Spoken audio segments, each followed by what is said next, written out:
Okay, I think we are live over on our YouTube channel. So over to you, Natalka.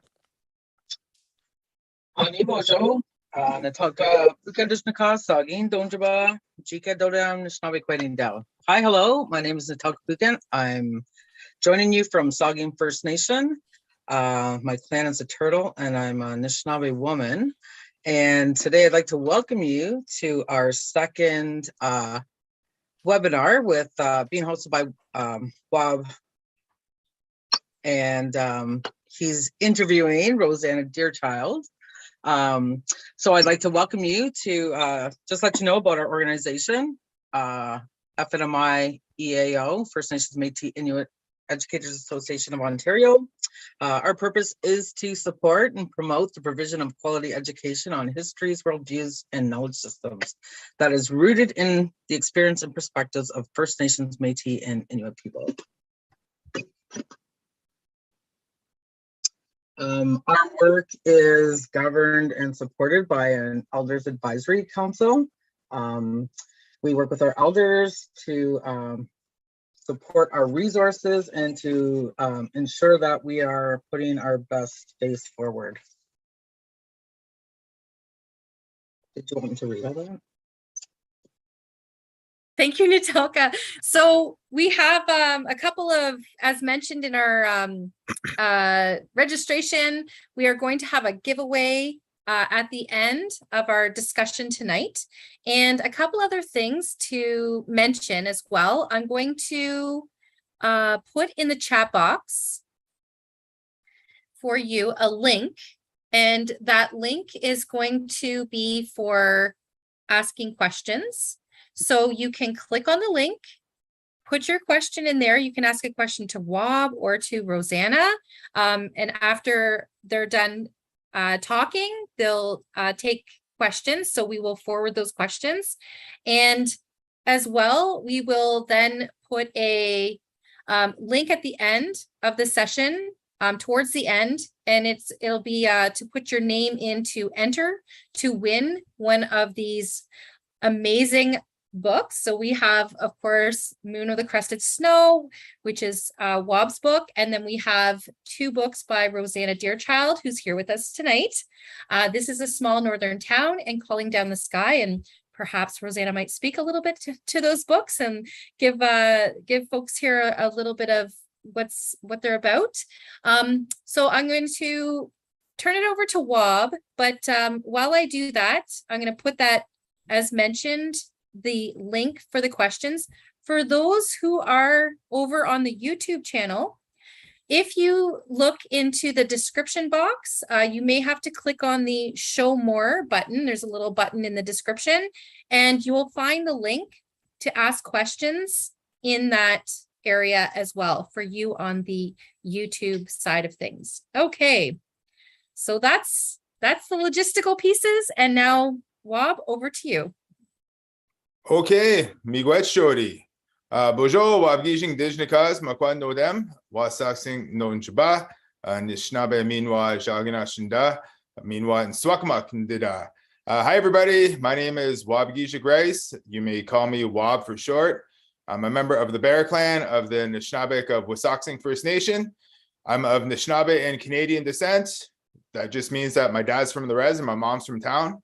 And I currently live in Sudbury, Ontario, which is also known as Nswakamuk. It's the traditional territory of Atikameksheng Anishinaabe. And where I live now and where I'm originally from are lands that are part of the Robinson-Huron Treaty. And that's a treaty, of course, that predates Canadian Confederation. It was signed back in 1850.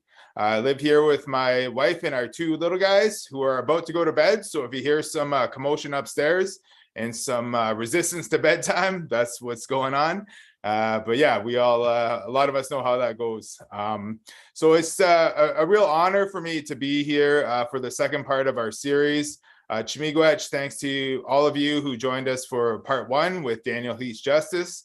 That was just a great conversation, and I was really pleased to see that so many of you took a lot away from that. You know, I saw all the responses on Twitter, and it looked like, got the wheels turning for a lot of you, and, got you thinking about some things to bring to your classrooms and to your students. And I'm positive that tonight will be as equally rewarding for you all. And it is a great honor for me to invite my good friend, Rosanna Deerchild from Winnipeg here tonight to join us.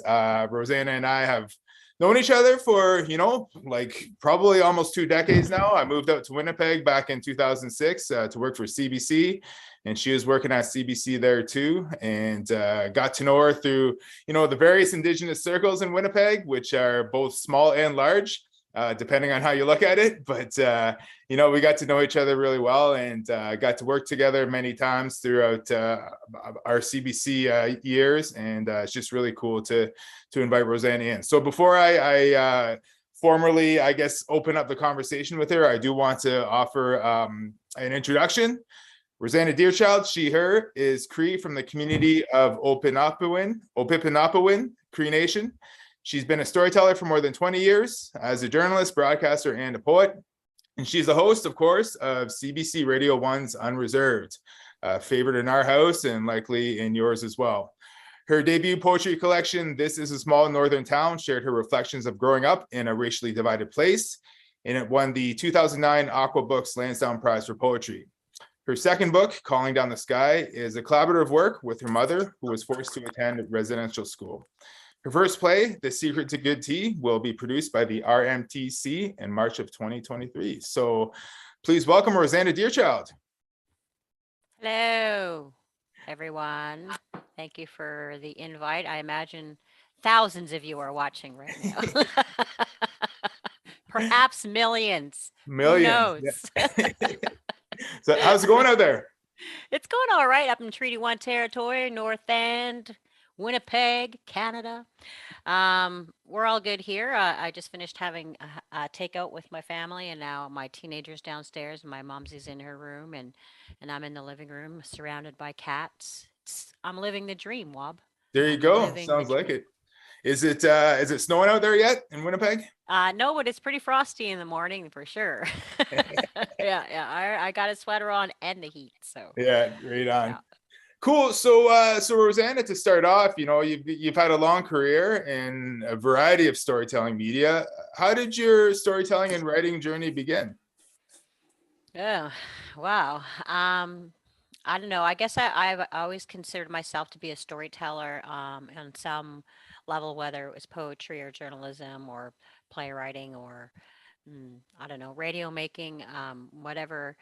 Story to me is story, and I've always wanted to live within story. I consider it my responsibility, my role as a Cree woman to be a storyteller. I remember being pre-kindergarten and being really excited about learning how to read. I really wanted to learn how to read. I was like, I want to solve this mystery of the alphabet. So it became my goal, my mission in life. And so then really just as soon as I understood how, how to write, I've been writing stories. Started, with just little scraps of whatever, a little story here, a little story there, poetry, journaling, that kind of thing. Just getting that used to the idea of writing. So, but I didn't really think I could be a writer probably until maybe high school when you have to do those poetry assignments, and English was my best subject. So I remember writing stories, and one time I wrote this story about it was like a story about a sad teenager, and it was so sad, and I guess it was so realistic that I got pulled into the counselor's office. They were like, "Are you okay, Rosanna? We found this in your locker." I'm like, "That's an English assignment. What are you talking about?" So I guess at that point I was like, "Hey, I might actually be okay with at this." And so yeah, I've just loved reading all the time. I spent a lot of time reading, and a lot of time I'm in libraries, whether it was the school library or the public library. I was forever the nerd with the handful of books, going home to read whatever I could, my hands could reach. Were there teachers back then, like in elementary or high school, that you remember that really sort of put you on that path or helped you find it? Yeah, I was pretty quiet and shy as a kid, so I was often the kid in the corner. And there would be the teachers that would say, That's good, good for you, you know how to read." But being growing up in a small town, there's lots of racial issues and racism that's thrown in. So it's often, the Indigenous kid who is not considered the one who's going to be the writer or the broadcaster or the journalist, unfortunately. But I did have teachers that helped me along. In high school, in particular, there was several teachers who helped me along that journey for sure. I mean, and not necessarily in a way that they were like sit down and write, but uh, Mr. Freeman, my communications teacher, my media and communications teacher, really gave me the hunger for journalism and this idea that you could make money by being nosy. I was like, cool, I'm in. All my English teachers are fantastic. I just, there's lots of people in life that will inspire you positively or negatively. I had a high school principal who, like many Indigenous kids, I cycled through this idea that I couldn't finish my education with this idea that I could finish my education, that I had to, that I couldn't, that I didn't want to, that I wanted to. It's this constant struggle. It's hard to find your place in the educational system, particularly high school. So I'd quit and then I'd gone back and then I'd quit and I'd gone back. And this time I was determined. And so as my principal was leading me to class, I was saying, this is going to be the year that I'm going to graduate. I'm going to get all these credits and I'm going to do it this year. And he said to me, well, I'll believe that when I see it. And he kind of laughed at me. Right. So that was my motivation to finish, because I was like, that MFer is going to because he's going to be the dude that's going to hand me that diploma at the end. Here you go, congratulations. And I'm going to be, there's going to be some, right? But then there's the teacher who is always there for you just to listen. Mr. McCusker was that guy for me. He was a student counselor who helped me through some really dark times in my life and never judged me and never questioned why I was there with my nose in a book, who always read whatever I wanted to shyly share with him, and always encouraged me in that quite strong way. So yeah, I remember those kinds of people in my life. Right on. Yeah, it's I think for a lot of us of a certain age, going through high school was a mixed experience, when it came to guidance or lack thereof. And but fortunately also for me, there were a few teachers who really encouraged a lot of that, which was great. And there was also a teacher who doubted me, and I graduated in spite of him too. So. Exactly.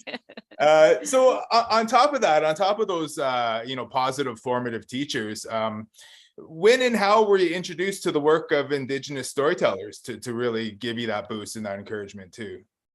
Well, speaking of people of a certain age, I was of the certain age where I didn't grow up with the Indigenous stories. There wasn't any on my shelf. I couldn't find any in the library. It wasn't a lot. There wasn't a lot out there for for Indigenous kids to read. It really wasn't until probably high school when I was introduced to, of course, April Raintree, Beatrice Culleton Mossonier, and Maria Campbell's Half Breed. Everything Lee Miracle has ever written, where I discovered these strong voices, these strong women, and of course E. Pauline Johnson, the OG performer, broadcaster, writer, activist, artivist, warrior woman. I wrote down her poem, "The Cattle Thief," by hand on a piece of paper. Just really printed it out, and it's a long poem. If you don't know, it's like 3 pages. And I folded it up and I kept it around with me, and I just would pull it out, because E. Pauline Johnson, of course, was doing this in the 1800s while Duncan C. Campbell Scott was telling people we were dying. She was like, fuck that, we're not, we are still out here living vibrant human beings. And so I was really attracted to that idea that you know, of resistance, of not resilience, because I'm kind of sick of being resilient. I want to Yeah. resist. I want to, you know, shake the cages. I want to shake it up and kick down doors and stuff. So that's when I thought, wow, there's people out here that can write this. I want to do this. And then when I moved to the city, of course, I met everybody here, Duncan Mercredi and Doug Niepenak and Jordan Wheeler and like all of these amazing, and Trevor Trevor Gray Eyes and all my friends from the Indigenous Writers Collective, and we were able to build on that capacity. And then I was in it, right? Then I was like, oh my God, I'm creating poetry. I'm creating community. Did that feel like a moment and a movement for you to be a part of that? Not at the time. I mean, at the Yeah. time, I was just, I was lonely. Right. I just wanted other writers to sit around with other writers talking about writing. You know, I tried to join the big mainstream organizations and just didn't feel like I belonged there because, you know, they're all very important, you know, and I've had this many books and I've won that many awards and I've read over here and I've read over there. What do you mean you've never been published? OMG. So it was just like, So I just wanted to hang out with other Nietzsches and other Indigenous people and just create and then go to the bar and get really drunk. It was our like post meeting, we would call Yeah, that. yeah. Once the work's done, you have Once fun. the work right? is done, you go have some beers and kick back. And, you know, so at the time it was just a big party to me and Yeah. a good party and a fun party, but it But like, wasn't something that I was consciously, I am building community and capacity.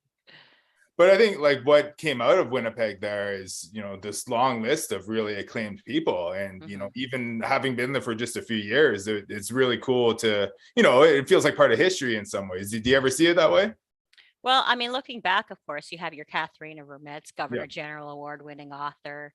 You know, you have, of course, Jordan, who's won awards for his television work, and um, Marvin Francis, who, you know, may he rest, is an incredible writer. So, you know, when you look back and you see that, that's the legacy that you like, wow, didn't even know you were a part of or making room for.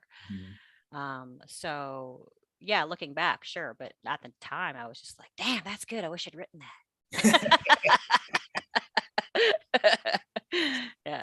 Speaking of that, like you touched on this already with the E. Pauline Johnson piece, but what was it that drew you to poetry as a storytelling outlet? Like once you got to writing and performing it, like what really clicked for you there?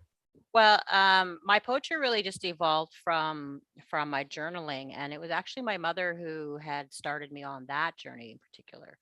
Um, she had just given me a blank journal and said, "Here, my girl, just write down whatever you want. Write down your thoughts, your feelings, what you did that day, what you ate, if you farted, whatever. You know, just go and whatever's on your mind." Um, and so that was an incredible outlet for me. But at the same time, I had this idea that I had to keep that secret. There was secrets I needed to keep. There was, you know, abuse. There was alcoholism. There was things that I could not yet form language for, or words for, or did not want to face even on a page by myself in a room. So I would write poetry.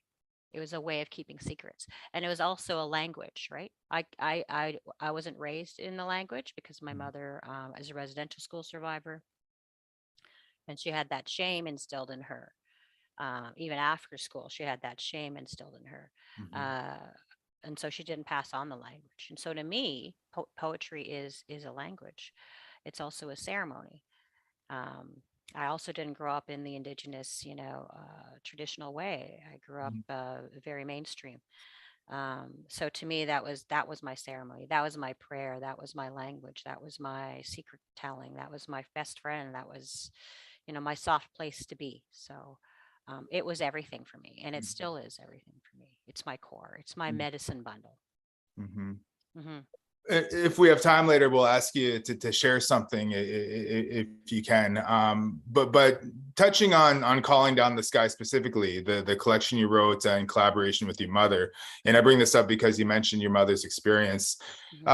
You know, what we're here tonight to do is to share with educators and to tell them about resources through literature by Indigenous peoples and so on. Can you tell us a little bit more about Calling Down the Sky and what you hope readers get from that?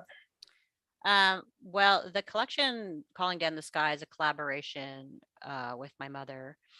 And it started just before the Truth and Reconciliation Commission went across Canada to collect the stories of our survivors. And back then we didn't talk about it in our family. I didn't grow up knowing even what residential school was at all. I'd never heard it. We never learned about it. She didn't talk about it. Nobody talked about it.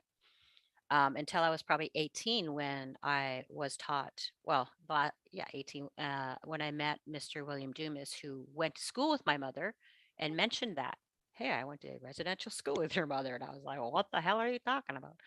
And so he sent me home to talk to her about it, but it would be like decade before we actually sat down as two adult women to talk about what happened to her. And it would be a long time before she got to that place. And then when we got to that place, you know, it's like opening a floodgate. You can't close it again. And so we had to sit there and I had to listen to horror story after horror story about what happened to my mother and what happened to her sisters and what happened to her friends. But the reason I sat there and listened to it is because it was the least that I could do. It's the least any of us can do is sit down and listen to survivors talk about what they've survived because they lived it. So I needed to tell this. I needed to hear this story and tell it because people need to know, and my mother needed to tell people. She had carried that secret within her for 50 years, and it isn't hers to carry. You know, it's not hers to carry. It's not any of our survivors to carry. So it was like 5 years in the making of that book, and then another year to get edited and published and all of that stuff. But my hope was, I don't know. I don't know what my hope was for people who were reading it, but my hope was that it would heal my mom a little, and that would help our relationship, our reconciliation, because I believe that's the only reconciliation that Indigenous people should be involved in, is a reconciliation within themselves and the reconciliation within their families, within their communities, and within their nations. And then when we've done all that, then maybe we can talk about reconciliation with you, you know, the settlers and the government and all of that. In the meantime, I really hope that they're doing that work, you know, as well. So sorry, my light just fell off my computer. Very high tech. Yeah, I usually have some like flashlight or something. Yeah. Well, there's like what you talked about there is, you know, a fundamental truth or truths that you wanted to convey about your mother's story that had been ignored for, you know, forever by the mainstream, right? And you know, just to switch gears to one of your other careers now in broadcasting, you and I met at CBC, and we were there at a time when, you know, there was some major changes happening as a result of these truths coming out. So can you tell us a bit more about like how and why you got into broadcasting, and, you know, if, you know, uncovering those truths was another big part of that as well? Yeah.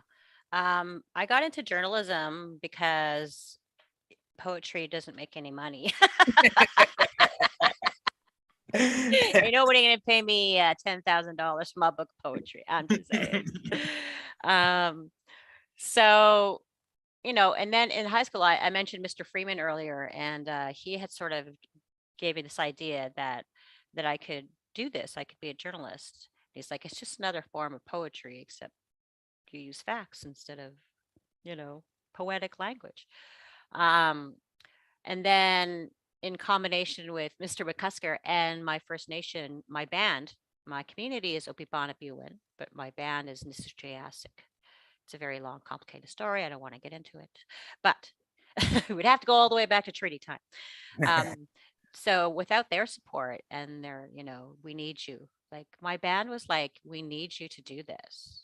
We need our young people to succeed and to bring that language back to our people. So it's all very big. For a kid, from a small town that she feels like unseen and suddenly go out in the world because we need our storytellers. But off I went and studied at Red River Community College, and it was community college then. Now it's something else fancier. It's collegiate. I don't know. Anyway, back then it was just a community college, and that's a 2-year program. Creative communications. It's a great program. And then I just hit the ground running. I did newspaper for a while, and then back when they had newspapers, and then I did a column for the Sun Chain, which is so crazy. Like what? Okay. I used to have a wall of hate mail that they would send. It was good times. And then I broke into radio because I don't know, it's just like, heck, let's try this. They tell me I have a smooth, suave voice for radio. Let's give it a shot. So I applied, and David McLeod, who's still the freaking CEO over there, he's going to live forever, hired me and set me on my course, and then et cetera, et cetera, et cetera, CBC on reserve, et cetera, et cetera, blah. Here we are. Excellent. Dave McLeod, NCIFM, right? For NCIFM.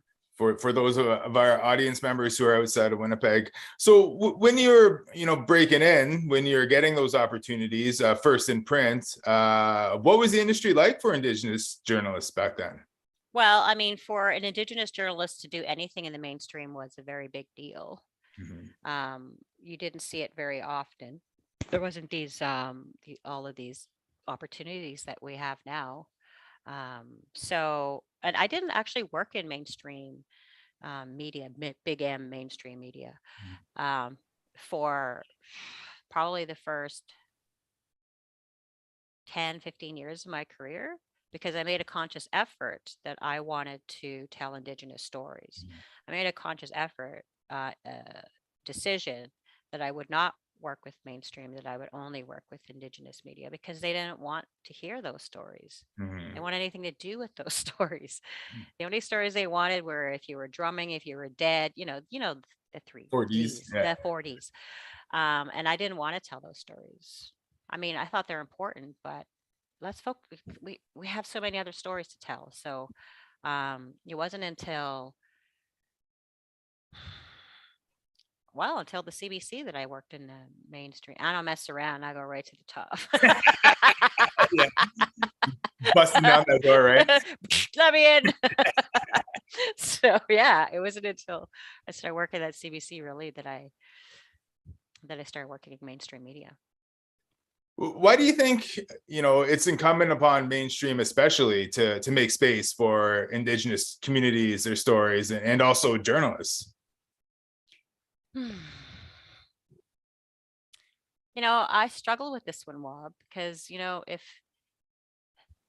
they didn't make space, right, for us to come in and to teach them how to tell our stories properly, then we wouldn't. But at the same time, I really kind of resent this idea that they need to make space for us.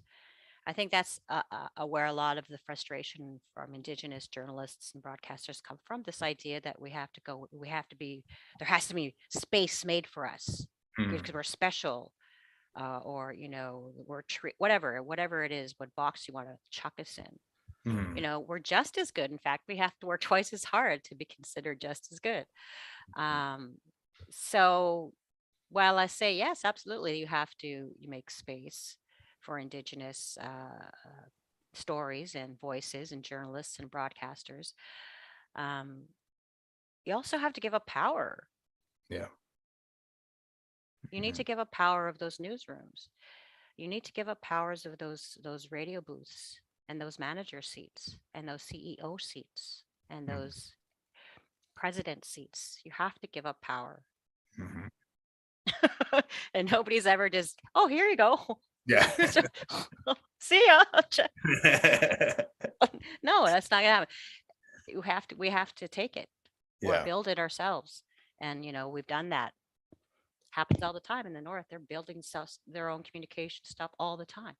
Um, APTN, of course, NCIFM, all the radio networks that we have across Canada.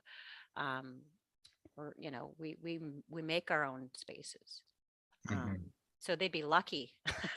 They should open the doors and let us take over, and then we would save all of the CBC.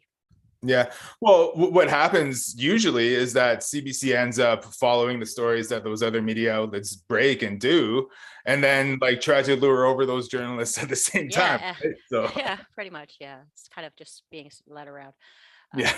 in a circle, ironically. What can you talk a little bit more about Unreserved though? Like what's that show been like for you?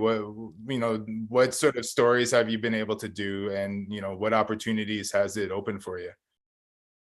It's a journey. I mean, we started out as just a little regional program out of Manitoba, heard on the weekends. And then we went national. What is it now? This will be my 9th year. I guess it'll be my 8 years ago we hit the national airwaves and have been national since. And we've grown from a tiny team to a medium-sized team, back to a tiny team to a big team. And so it really kind of started out as a magazine. These are the stories that CBC has done that feature Indigenous people. Put it up and over here on Unreserved. But we fought for more space. we we pushed to do different stories. We wanted to have different kinds of conversations. I didn't want to interview people. I wanted to, and I've always just wanted to have conversations with people. I have no interest in hard news and sitting somebody down and peeling their fingernails back and making them answer questions. More like, hey, do you want some tea? Maybe some bannock? Let's chill and have a conversation. And in this way, invite Canadians and listeners into, this idea of circle, this idea of community, this idea of just learning by listening, right? So that's kind of what I've always strove to do, and to bring people into Indigenous community rather than bringing Indigenous community and putting it in this box and then serving it up for them, right? So it's a different sort of shift in what's usually heard on mainstream radio. And I think that gets back to what you were talking about earlier about not having. Is that bad to? Oh. Well, maybe someone wasn't on mute. Anyways, yeah, that goes back to what you were saying earlier about not having to rely on space being made for us or having to make space for ourselves. It's like applying an Indigenous worldview and a sort of storytelling principle and spirit to the current formats and then making them our own, right? And that's what I've loved about Unreserved, this whole time. Yeah.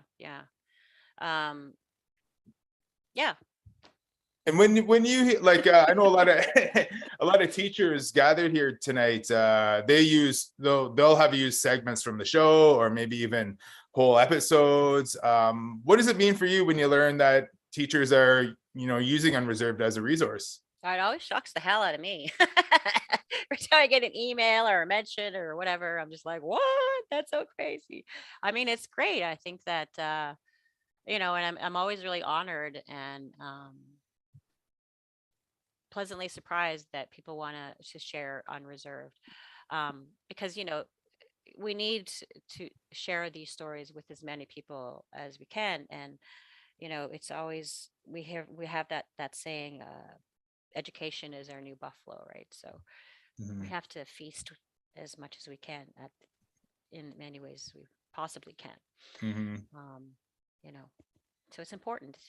Yeah, it's beautiful. And so just shifting gears again, because you're obviously multi-talented, going from broadcasting now to the stage to writing plays. How did you get involved in that? It was a total accident. Everything in my life is an accident. Well, like what? Oh, okay. I guess I gotta do that.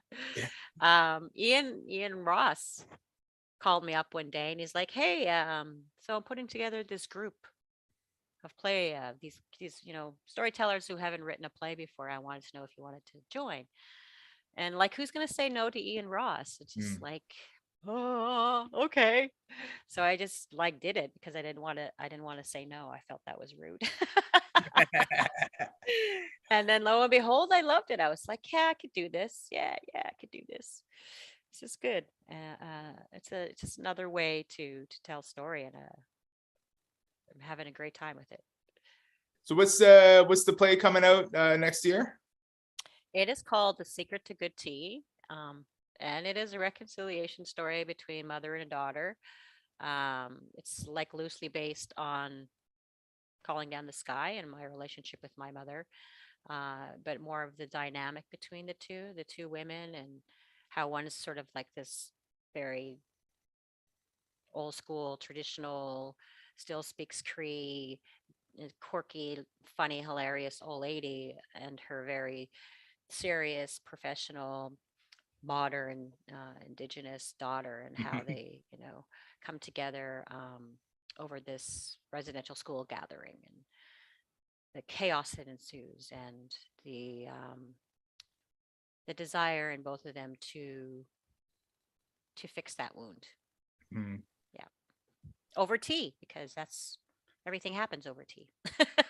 Well, it's sort of that ceremonial sort of connection, right? Like sharing stories, sharing experiences, and it's what I love about your work is that you can feel that in reading or listening to your poetry or listening to your show, and I'm sure like it emerges on the stage too.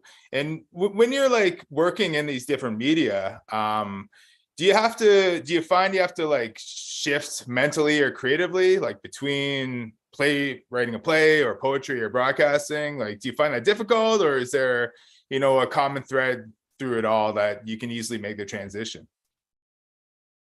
Yeah, that's a good question, Wob. Are you a journalist or something? It used to be X. Recovering. Yeah, recovering. Oh gosh, what is the common thread? I don't necessarily find it difficult to shift. It's like a shift stick. I don't know how to drive a stick shifts, first of all, so I have no idea what that is even like, if it's hard. But I don't know. I think it's just that energy, right? You just listen for that voice. I like to think of it as like little berries or whatever, little pieces of beadwork you just pick up and here and there, and try to sort of understand what it is it's trying to tell you. Mm-hmm.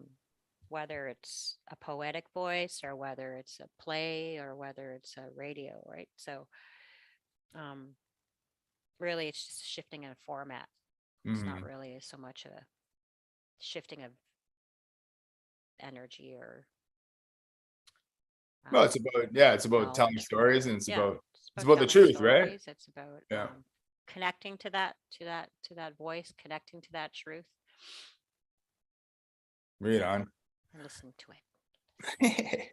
So I just have a few more questions, and I want to remind our viewers that there is a link in the chat if you want to submit some questions, and then they'll be relayed to me later on, and I'll pass them to Rosanna. Or if you have questions that you want me to handle too, I can do that too. But because we're gathered here with educators tonight, these last few questions I have are just specific to education and to teaching. So Rosanna, what do you want educators to know about teaching poetry by Indigenous people? Don't make it boring. Give those stupid assignments. Now write a pentameter, blah blah blah blah. Nobody cares about that. I've never cared about whatever my rhymes were in a proper row. Yeah, I think variety. Let's bring some variety into it. My teenager happens to be studying poetry at the moment, and they're all studying these dead white men. Still. Why? Yeah. Ask yourself why. We don't know. Stop it, please. There's so many beautiful poets out there, for spoken word artists. Man, they have this spoken word competition every year. I don't know if they have it across Canada or not, but it's young people that come together and they, you know, have this spoken word competition, and it's amazing what you can unleash when you just let the students create what they want to create, and gain inspiration from whom they want to gain inspiration from.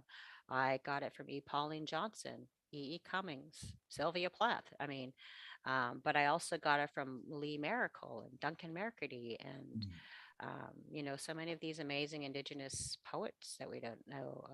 Gregory Schofield, Mhm. Rice, who's not a poet but an amazing writer nonetheless. Like we just need Only to. Miigwech. Neil Campbell, like I just, there's just so Well, many. I saw you and Louise Half on stage last year in Saskatoon, which was like a totally Louise mind Half, blowing yes. experience. Yeah, Yeah. Louise So Half. just, yeah, she's amazing. And now she's a poet laureate, Mhm. which, you know, back in the day would never have happened ever. So I just love that that's happening now. And we're reaching so many places and sharing so many of our beautiful work. And even then, like, even um, in a position like the poet laureate, she's still trying to make space for other Indigenous poets and writers. Like she's still like, send me your work, and I'll put it up on the website. I just think that's beautiful. Just speaks to our to our love for each other, you know, Yeah. as a community, and how we're able to bring, or we're always trying to bring somebody along. Oh yeah, and it's my cousin. Can I Yeah. let my cousin in? Yes. Come in. Here, read this thing they wrote. Read Read it. this. Oh, my cousin wants you to read this. Yeah, yeah. Well, that's like I always say, you know, I wouldn't be here without you, Richard Van Camp, or Greg, everybody else, and that's just the way it's done, right? And it really is a beautiful sort of spirit. But it's also a good reminder that, like, to be a good neighbor, be a good community member, to give back and to stay humble and all that, all those teachings, right? I'm still working on that humble part. Nah, just kidding. So, yeah, just I guess one last thing for me for now. You do a lot of class visits. You've even put some of those class visits on the show on Unreserved. You do stories from those classrooms. So what does having a connection with like a school community mean to you? What's that like when you're able to do that? It's terrifying. Teenagers are terrifying. They can smell fear. They get bored really easily. You have to hold their attention. They have this much attention. But luckily, I practiced on my own teenagers. Did I tell her I said that? She might hurt me. But I do them because, like I said earlier, we need to keep our young people engaged. We need to keep them curious. We need to keep them wanting to learn, excited about learning.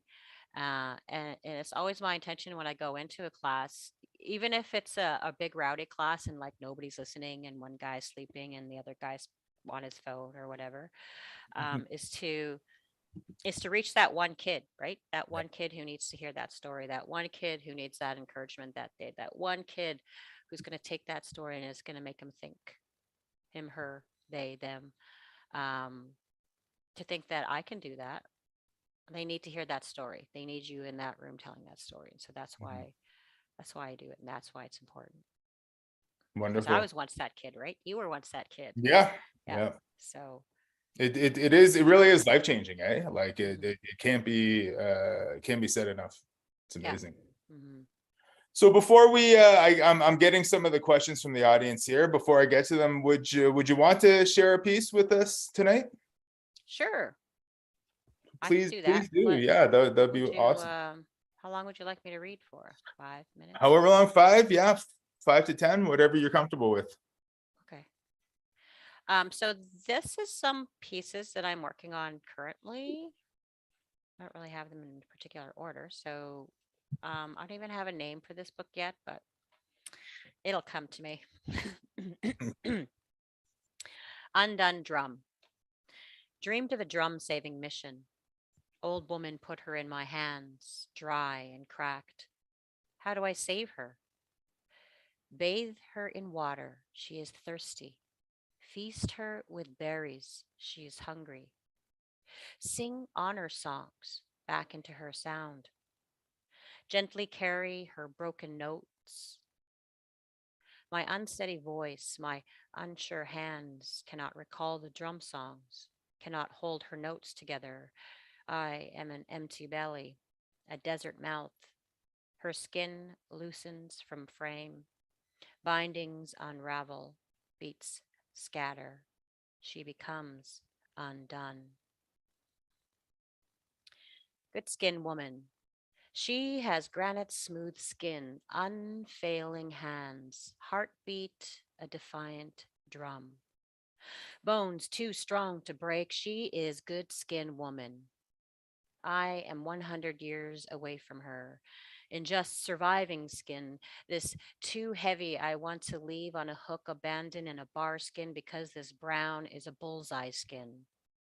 I am 100 honor songs away from her, my fearful heartbeat a scared rabbit just before the snare. I am 100 ceremonies away from her, digging deep in my bone memory for a drum song that will get me close to her. I pick and pull at this loose skin, try to make it fit, make it granite smooth skin. Indian heart. Keep my Indian heart in a mason jar, nestled in cedar, sage, and sweetgrass. Its red tobacco tie a prayer, waiting for a ceremony to set her free. Roots. Mama and all my aunties went to residential school, ripped and stripped from the land, kin the color of their skin. Mama's mother died of tuberculosis in the sanatorium at Clearwater Lake. She is buried in an unmarked grave. No one knows where exactly. Mama's father died on his trapline when she was just born, her name whispered with his last breath, his only gift for his baby girl. Papa's mother was a matriarch, a medicine woman. In pictures, she stands razor straight, eyes pierce even in fuzzy black and white. His father served in the war. His handsome face, his blue eyes reflect his Scottish fur trading ancestors. Mama's mother had a French sounding name. Sometimes she tells me she imagines Genevieve escaped the sanatorium and ran away, maybe to Winnipeg or all the way to France, and became a famous jazz singer. Papa was a music man who ran away and left a space in the shape of a Hank Williams song.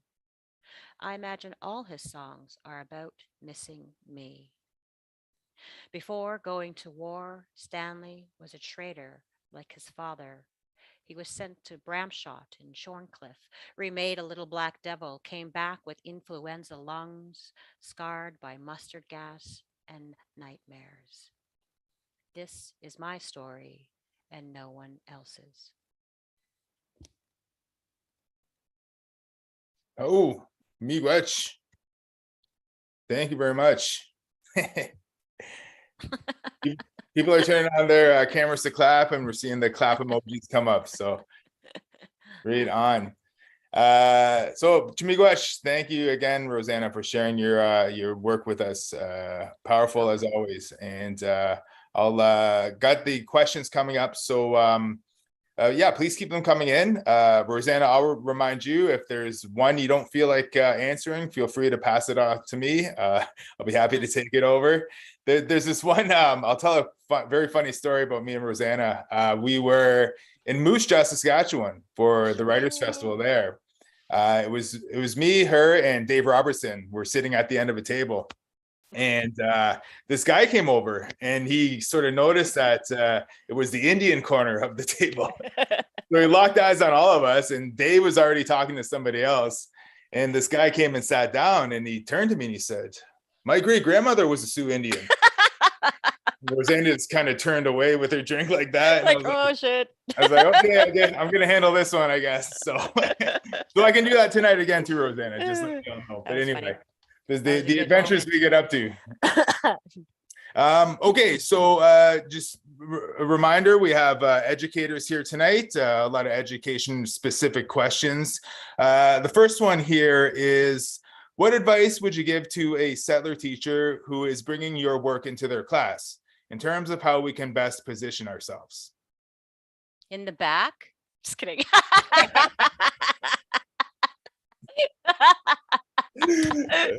That wasn't the answer you were looking for. In the back being quiet? No. Oh, I don't know, man. That's a good question. Not being a teacher, I don't know. I guess just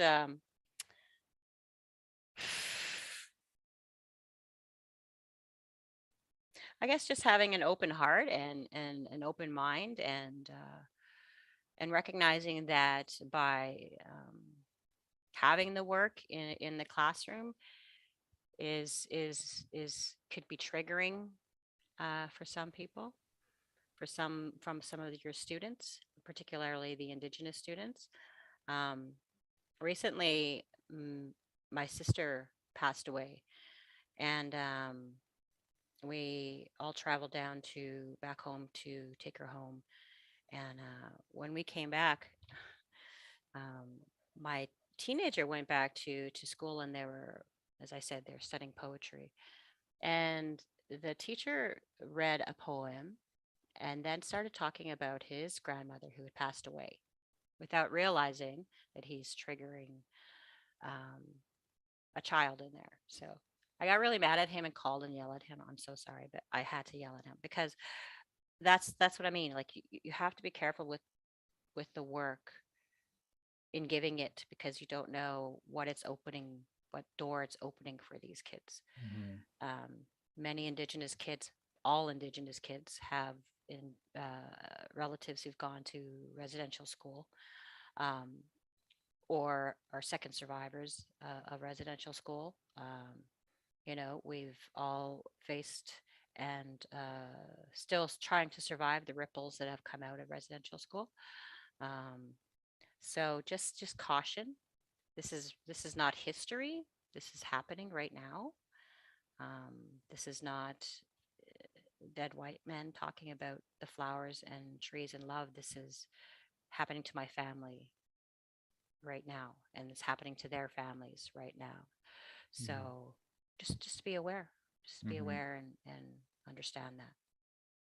And for those of you who were here last month for Daniel Heat Justice's seminar, that exactly drives home the main point he was making about understanding trauma and the potential triggers amongst the students in your class. And what I would add to that too is, those of us who are Indigenous who have been published are a very, very tiny percentage of the Indigenous experience. And I always try to remind people that, like, what I've written is based on my truth only, and this should never be taken as like the de facto Anishinaabe experience, right? And just to keep that perspective in mind too. But of course, the important thing is the care and consideration of the students in the room, and just how immense some of these stories, some of these works can potentially be. So yeah. There's another question here asking for the name of the poet laureate. That is Louise Bernice Halfe, Halfe. She's the poet laureate of Canada right now. One of her collections, Burning in This Midnight Dream, came out like 5 or 6 years ago, I think. Won a bunch of awards, so definitely suggest looking her up. And yeah, just a very, very lovely person overall too. I'm sure you'd agree, Rosanna. Yes, yeah. She's a queen. Oh, she's an Indigenous trickster figure. Yes, that's what she is.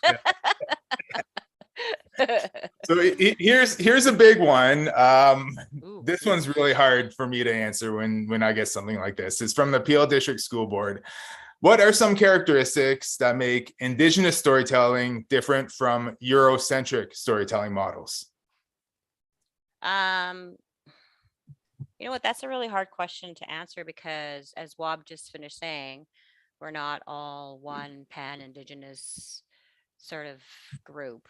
There's, the Inuit tell stories differently than the Dene would tell stories that would be different from the Navajo, which would be different from Helsik, which would be different from Mi'kmaq, right? So, but I think what they all had in common is that they're connected. all stories are connected to one another. Eventually, you hear them all as one big, beautiful blanket of stories, patchwork of stories. So, but like mainstream stories, beginning, middle, end, right? You have plot, you got the climax, you got the denouement. Is that how you say it? Denouement? Yeah, I think so. If I recall, Yeah. and then the end, right? But Indigenous stories really never end. They just keep going, Yeah. eventually making its way around back to the beginning. Mhm. Yeah, and they get added onto with the next storyteller, and then the story will come back to you, and you'll be like, oh, That's it's amazing what you added to this, since the first time I heard it, right?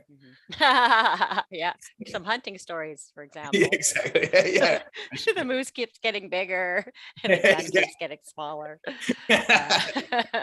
Like Thomas King says, right? There's a turtle underneath the turtle underneath the turtle underneath the turtle. What's under that? Another turtle.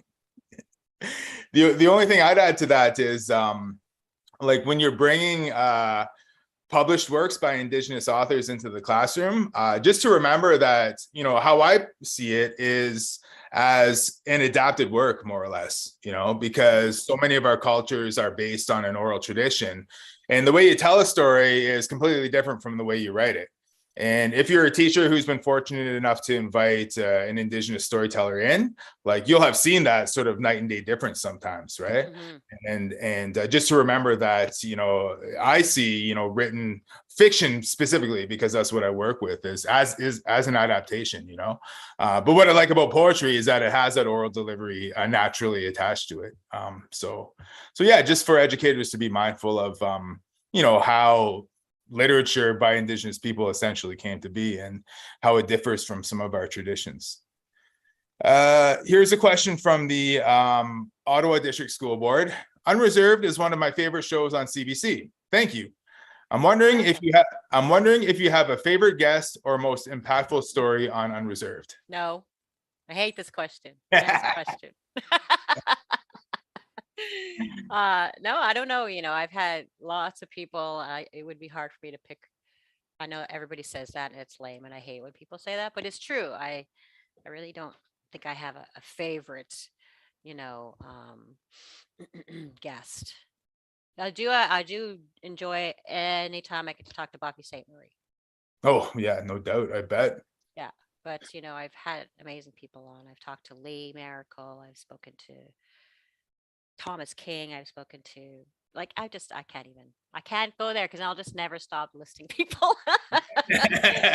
Back to season 1. Yeah. Well, this next question, sorry to do this here, it sort of relates to that. It's from the York Region District School Board. Well, what are you currently reading? And then what was the last great story you read?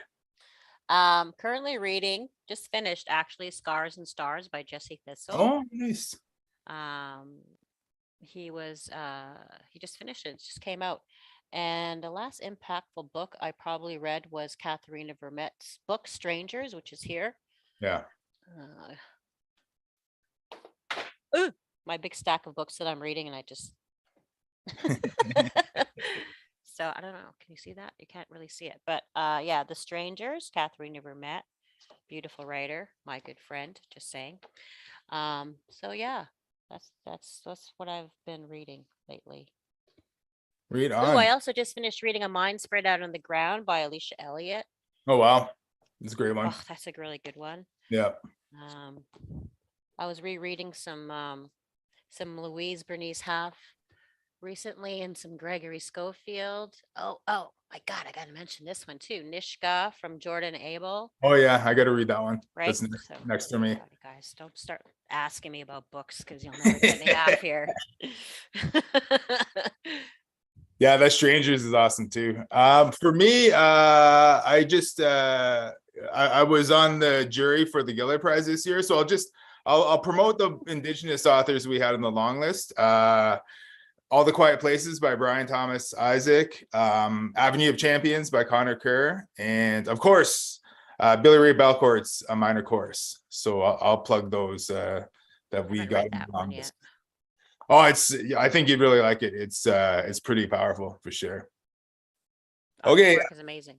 Yeah, all his work. He's like revolutionary, that guy. Just really tearing things up for sure. Here is a question from the Kawartha Pine Ridge District School Board. I'm currently teaching a grade 11 Indigenous Voices class, and one thing that teachers are beginning to experience is directions to avoid relating information that is too sensitive. Sometimes it feels, at least to me, that we are bypassing truths in a rush to get to reconciliation. Being that this is students' second last year in the public education system, what are your thoughts about the necessity to balance care for the emotional well-being of our teens with the necessary work of a more truthful education? I mean, you certainly have to be aware of age, right? I mean, teenagers are tough buggers. Take a licking and keep on ticking. But I mean, they will surprise you in their capacity to be able to hear and absorb this stuff and ask questions, important questions, and take away important lessons. So it's just about age appropriateness. It's about being careful. I mean, if you're talking about survivors, just be aware that there are survivors in the room. How would you talk to that person? How would you talk to somebody who survived a genocide?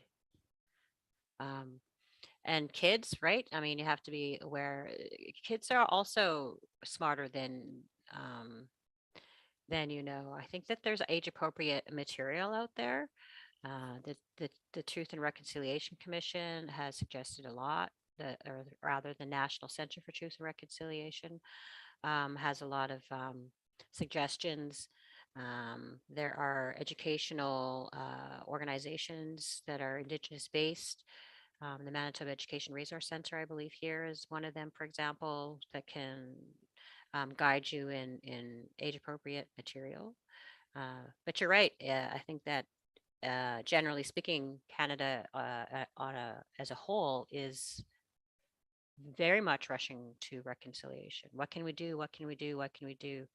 And I'll always tell people to slow down and just like listen to the truth, one story at a time, one heart at a time, one mind at a time, and be ready to know that truth with your heart, because it's different than knowing a truth with your mind. Yeah. Excellent advice. I don't have anything to add to that. I wholeheartedly agree. One more question here, and I think we will be, if you have any last questions, try to get them in. I think we'll be wrapping up shortly. So this question from the Peel District School Board: your statement, "I'm tired of being resilient, I want to resist," really resonates with me. How do we as educators become aspiring allies in that resistance? Ooh. Huh. That's a good question. I think as allies, it's really important to remember that it's not your resistance. You don't belong at the front. You don't belong in the negotiator spot. You don't belong in the president, the leadership spot. That's for us as Indigenous people to lead and to do. It goes back to giving up power. It goes back to letting us in and not making tiny spaces for us to fill, but rather inviting us in so that we can all stand in the circle and make that change. I think allies are very important, but it's important to remember that you're an ally. Not to put too fine a point on it. I'm not really good at being diplomatic. That to me was as diplomatic as I can get. Well, I think a big part of that too is listening, and not being the first to speak when it comes to these issues, or the truths that are emerging now. I think too often in the rush to become an ally, people want to center themselves and they become a little wrapped up in, you know, their status as an ally or how it could potentially make them look or benefit their career or their lives or anything else, right? And one of my biggest issues with journalism, and you know, I can freely say a lot of these things now because I'm off Now. But I won't make you say these things. You're still fluid there. But, you know, like considering how allyship emerged when I worked at CBC was, you know, covering the stories, making space for them on the air and online and whatever else. But there was still a sense of ownership, right? That CBC or the journalists covering those stories owned them, and that that contributed to their profile, or that, you know, it was something they could put on their demo reel or on their in their sort of portfolio or whatever else, right? And of course, helping get that truth out is important, but that's not really what allyship is. It's not for yourself. It's for the truth that's coming out from, you know, the people who have long been neglected for so long. So to circle back, yeah, it's just about listening and really going to the back of the room, as you said, Rosanna. Like that is a big part of it in a lot of ways too. So yeah, that's what I'd add to that. So last question here. Will there be an opportunity for people outside of Winnipeg to see your new play? Not unless it goes on tour. So no, apparently not. Well, I don't know. I should hope, right? Let us manifest together. Yes, now it'll happen. Yeah, it'll, you never know. It'll light everything up in Winnipeg and then go on tour. It hasn't even debuted yet, so No, it hasn't debuted yet. we can see that happen for sure. Okay, if there are no questions, no more questions, I just want to say chimigwech to everybody for coming. Rosanna, thanks for spending time with us. This has been awesome as always. You know, off camera, Rosanna and I could tell many more stories about our exploits, but this is sort of a professional setting. We'll leave that to your imagination. But yeah, Rosanna, thanks a lot for joining us tonight. Really appreciate Thanks it. for inviting me. I appreciate all the conversation and the question. Always good to spend time with my brother from another mother. My sister from another mister, for sure. That's right. Look at, we're poets. We are. I'm a wannabe still. Jody or Natalka, yeah, passing it back to you, right? Okay, cool. Thanks. For sure. I just wanted to say chimiquach for this evening, Rosanna and Wob. I busted a gut laughing, and I hope that our educators, our allies, took note of a lot of wise words that you shared about, you know, stop taking up space that Indigenous people have a right to hold. And, you know, people need to understand that Indigenous people do have to work harder to be at the table. And, you know, even though we are as capable and able, you know, there's still some hidden judgment there, I guess. Anyways, I do very much appreciate tonight, and I hope our educators got a lot out of it. So chichimigwach to both of you. Naha. Jody? Yep, I'm just pulling up my screen here. So I'm just going to share last couple of things and then we'll get to the draw. Okay, 1 second here. Trying to operate several things at once is tricky. So just as a reminder, our what's coming up next is November 15th with Wob and Isaac Murdoch talking about encountering cultural text forms, which I know is something that comes up a lot that's been requested. How do we navigate that in the classroom? And then the last one is just with Wob, and it'll be how to incorporate creative writing without appropriating. So on that Eventbrite, which all of you here have obviously registered for, but we'll share that out to others who may not have had the opportunity yet to join in on these. Just as another thing, we have another one coming up. I'm just going to pop this in the chat box. This is with another resource that's been created through our organization, the video series called In Our Words. And so that is being done if you are with a WECTA, so that's the Ontario Catholic Educators Union. That is a series that is starting next week, actually also with Isaac Murdoch.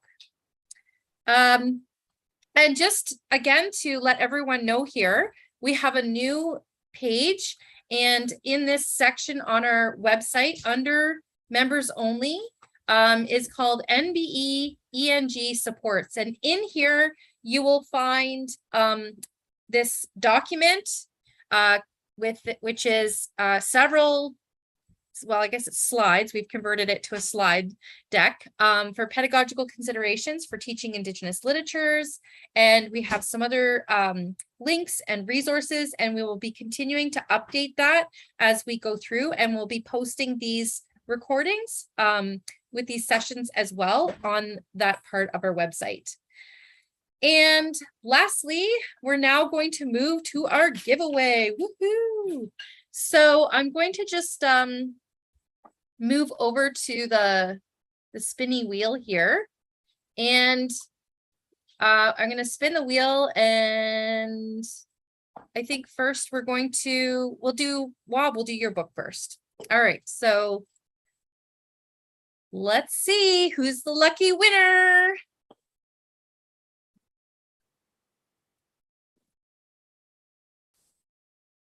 Okay, Anton. All right, hang on, I gotta take a picture of this so I can remember. I will be emailing folks out who are the winners, and I'm gonna send out a link, and then you're gonna send me your mailing address, and we'll send you the book. So congratulations. And now for Rosanna's, which book, Rosanna, should we do? Oh, I don't know. This is Small Northern Town. Okay, Small Northern Town. The lucky winner. Come on, come on, come on, come on, come on. Win big, win big. Ooh, Lisa. Woo, woo, yeah. Okay, and your second book, Rosanna? Which is? Calling Down the Sky. Here we go.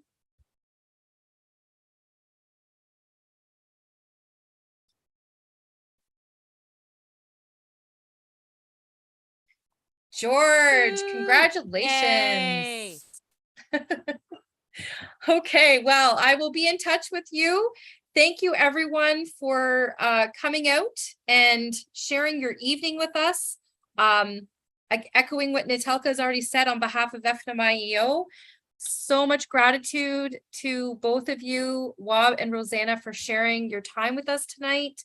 I know everyone here is going to be taking this away and reflecting deeply on it, and we'll definitely be checking out, if you haven't, CBCN Reserved. Make sure you check that out, and we will see you hopefully everyone at our next webinar. So take care, everyone. Have a good night.